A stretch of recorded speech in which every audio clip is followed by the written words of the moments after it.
Hi all. An interesting game today, especially from a psychological perspective. Vishy Anand having 2 losses in a row.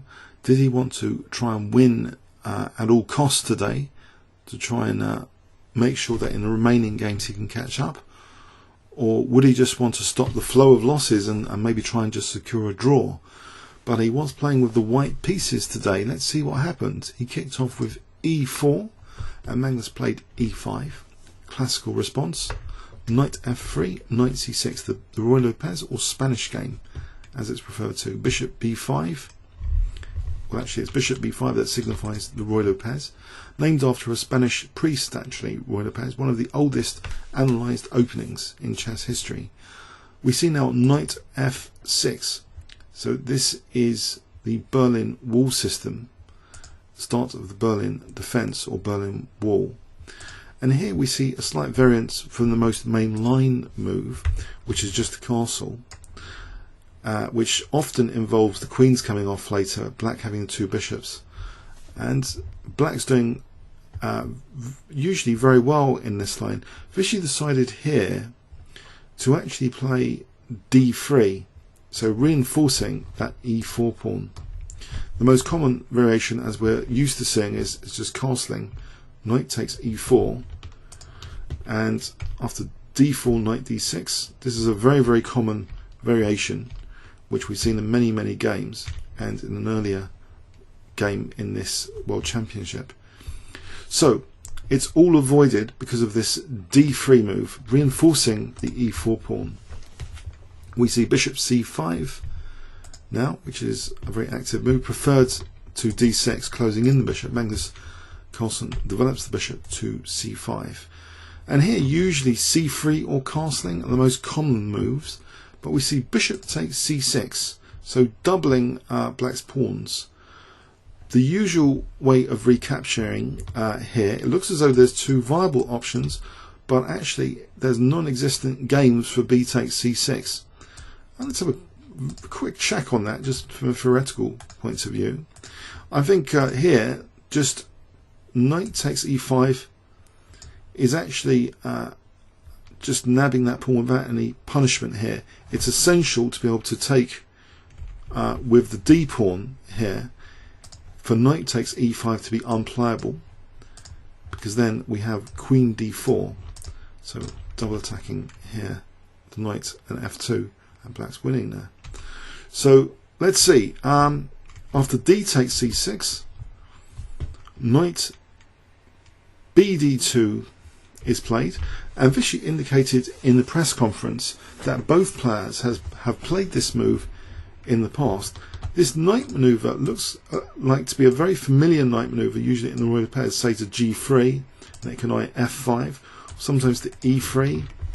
So let's see, bishop g4 pinning now the f3 knight. This is kicked or asked to capture on f3. And actually the most common response, well, there's only a very small game sample, is to immediately capture on f3. But Magnus actually plays bishop h5. And it gives the possibility to white of actually playing g4 here, but I don't think this is a big deal for black. Bishop g6, we've just created some weaknesses here, and black should be fine. For example, this position, black can still play queen e7 and maybe castle queenside, so this isn't going to be attacking the black king or anything. It's just potential targets of attack though. In the long run, these could be weak, these pawns. So we see actually after h3, bishop h5, that g4, the temptation to play g4 is resisted. We instead see knight f1. So without castling, not a routine move, but it looks as though the knight can come to become to g3, saving time if that maneuver is of interest. Because if white castled, it will be yet another move to move the rook and then do this maneuver. So doing it straight away makes sense if the knight's coming to g3 here to attack that bishop without creating structural weaknesses, which g4 does. So we see now actually a very interesting move from Magnus as well. Knight d7, it's almost as if there's a parallel maneuver potentially in mind like this to reinforce control of d4, maybe even if4. So a parallel maneuver potentially. black doesn't have to castle kingside. He can actually prepare also to castle queenside. With the king going to c8. We see now knight g3, and here Magnus Carlsen, maybe to some surprise of some people, he just gave up voluntarily his light square bishop. So you might ask, well, what if bishop g6? Is it that bad? From a scientific engine perspective, engines are keen actually, it seems, on either bishop g5 here or just simply castling. It looks as though there's a small advantage potentially for white. I guess this structure is like granite to that bishop.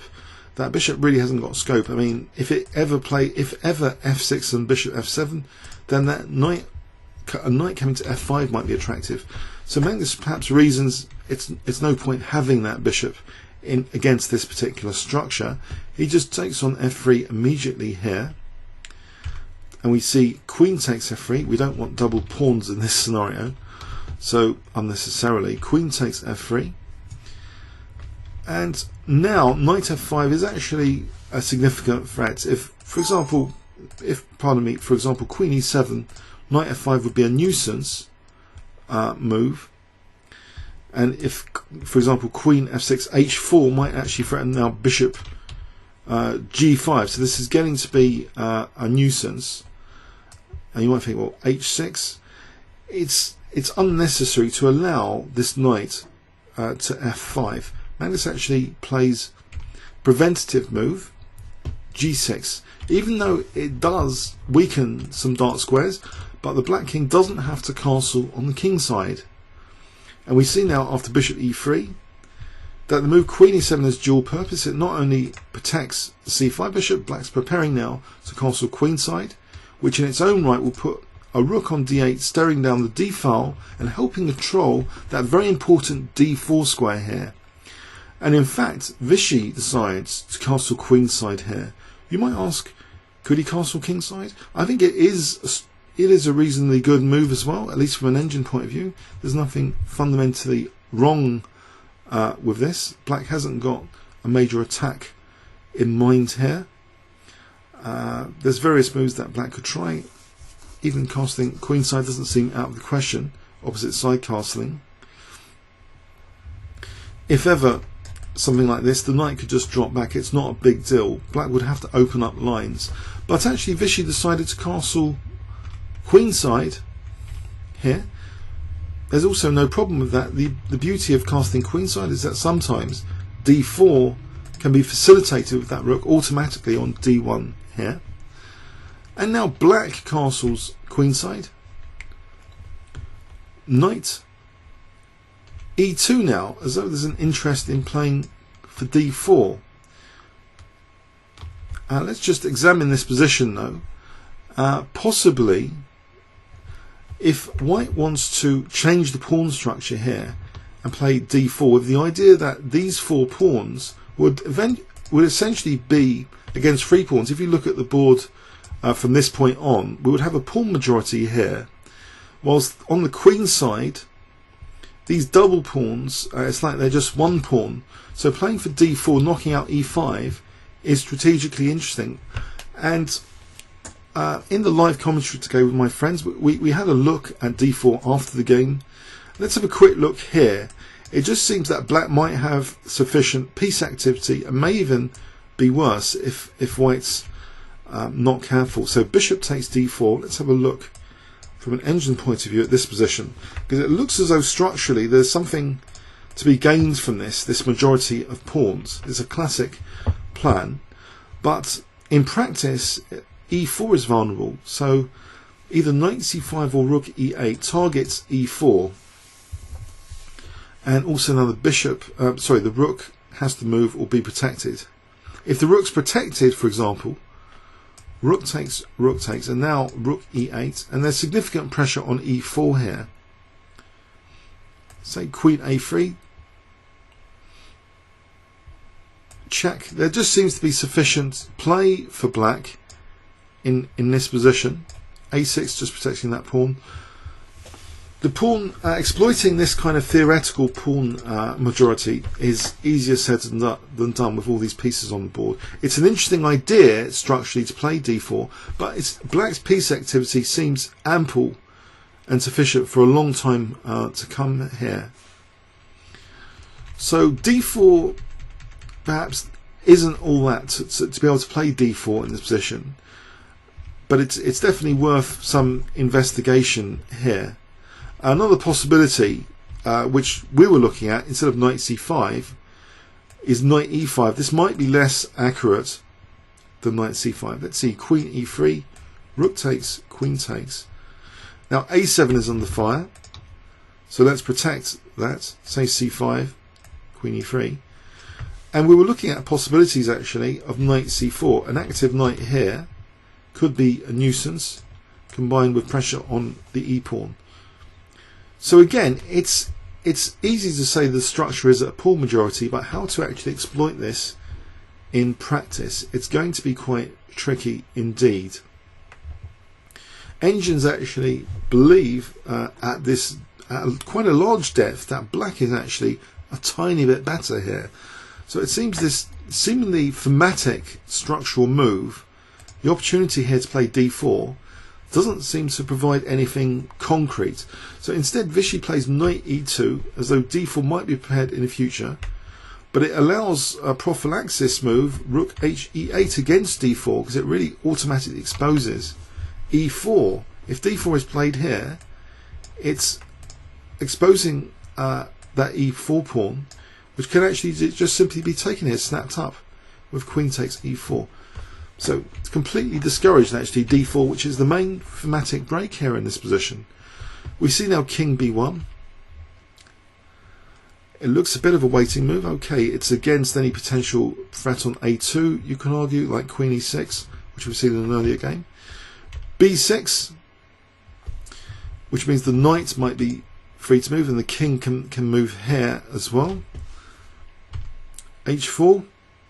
As though there's an interest in h5 and a little bit of a surprise. You might think if this is useful to play h5 and activate this rook, that black might be interested in playing h5. And just suggest this is a reasonable move. There's no big deal about this move. If bishop g5 trying to skewer, we just answer with f6. It's no big deal at all, this position. Really, this is quite okay. So let's see, h4 is actually interesting that Magnus just completely ignores this h4 and just plays king b7. He doesn't really mind h5 at all. And h5 is played. And now Magnus takes on e3. So here we're at a juncture. Does white want the double pawns? Well, if f takes e3, well, the upside is we get that dynamic f file. The downside, structural issues like this could be a problem, especially like later in the game sometimes. So let's say rook f8, g4, knight c5. At least the double pawn here, this one in particular, means that this maneuver is covered. d4 and f4 are covered here. But even so, the knight could still come to e6. And what is white's actual exploitable targets in this position with this f file? It just seems solid enough, especially if you consider a move like knight g5 here, technically is a very, very comfortable knight on a dark square, which is difficult to get rid of. There's no f pawn to use, there's no h pawn, so this position looks as though it's very, very solid, fortress-like position as a consequence of the double pawns. So it seems that f file dynamism, if it doesn't mean anything, it can lead to a horrible knight on g5, as this engine variation suggests. But let's have a look. So in the game, actually, Vishy actually took with queen takes e3. And now knight c5, and without anything covering d4 and f4, it seems a very logical maneuver to do this. H takes g, and now g3. So trying for this pawn majority, if that pawn is knocked out or it takes, we end up still with a potentially good pawn majority in the centre. These rolling pawns, central pawn mobility will be in white's favour slightly. Magnus now plays an interesting move. Doesn't seem bothered at all by f4. He just plays a5.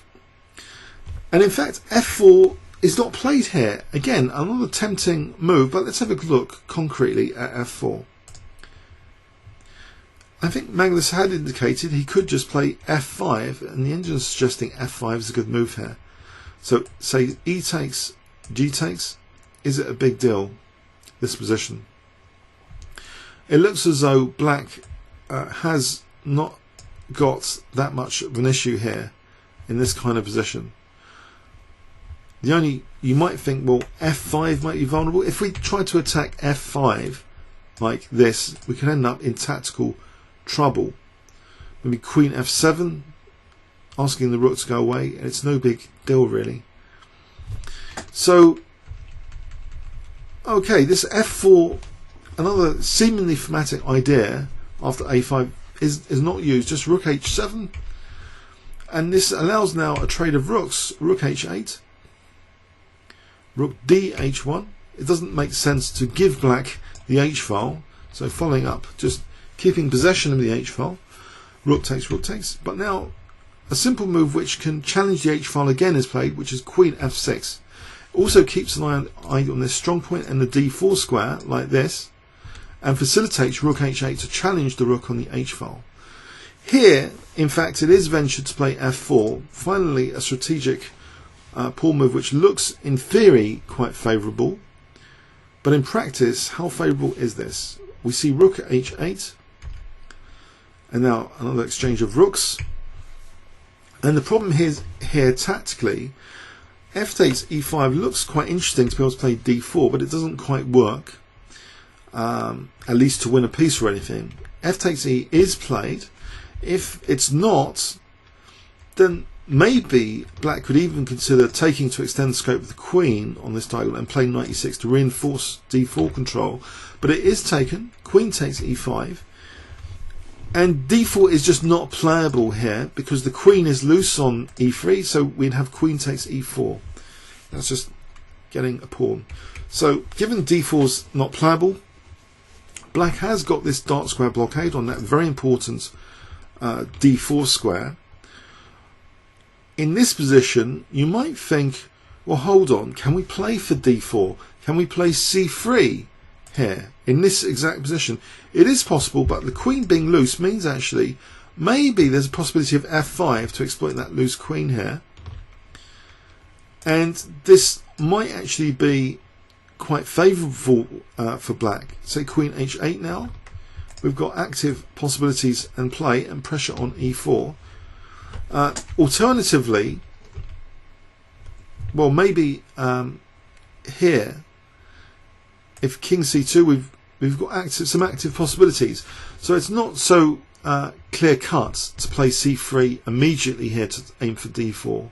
Instead, Vishy played actually queen f3. So it looks as though it's trying to discourage f5 because we've also got this diagonal potentially opening up. But f5 can be played there, and it is actually played there to put more pressure on e4. This is taken. I'm not sure what else. Again, d4 we just take on e4, so it's taken. And now g takes f5, so both sides have an isolated pawn on this king side, which kind of balance each other out. Now c3 is played, so with the threat of not just d4, which doesn't do much actually because it's check there, so it's not winning a piece again, but it supports knight d4, which could help target c6 here.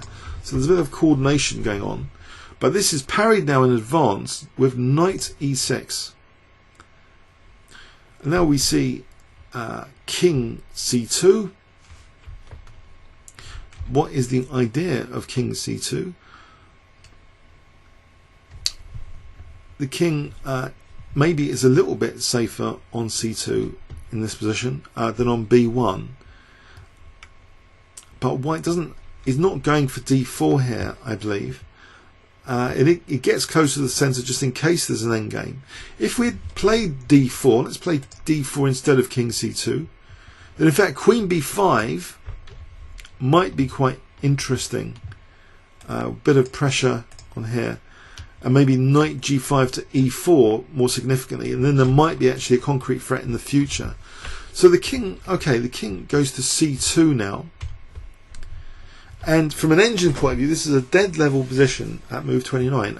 I mean 0-0-0, dead level. Knight g5 hitting the queen. The queen must keep protection of the knight. I don't think it's a big deal, in fact, if the queen goes to g2 or f2. Engines suggest it doesn't really matter at all here. If knight d4 is the actual perceived threat in the position, knight e6 now squashes that threat, and it's equal again. But actually, Vishy plays queen f2, and it invites a threefold repetition. Knight e6, queen f3,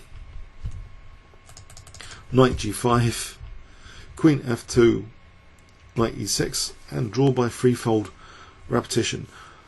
It's too simplified, it seems, for white to do anything concretely. Both sides have equal number of weaknesses here, these isolated pawns. There's nothing much, it seems, to play for here. d4 would just be compromising white's position, in fact, because of queen e4.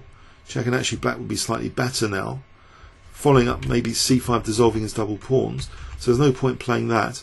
So there's no real strategic breaks, nothing much going on, and we have a draw by threefold repetition today, which is a shame because I had my good friends Paul Georgiou and Alex Eflontis. Now maybe one or two of them will be back tomorrow, so I hope you follow my live commentary tomorrow on this channel. I hope you enjoyed this a little bit, this summary of this game. It wasn't that exciting today, but it means that Vishy Anand has at least broken the string of the two strings of the two losses in a row, which must be hard to bear. So maybe tomorrow we're going to see him fighting with the black pieces. He has had good positions with black in this match, so I don't think it's a major disadvantage to try for a win with black. Sometimes, if you're in the right psychological frame of mind or better opening preparation, you can end up better with the black pieces. So the fight's not over, but I guess today's result does suit Magnus Carlsen a bit. He's getting a little bit closer to winning the match. Okay, comments or questions on YouTube. Thanks very much.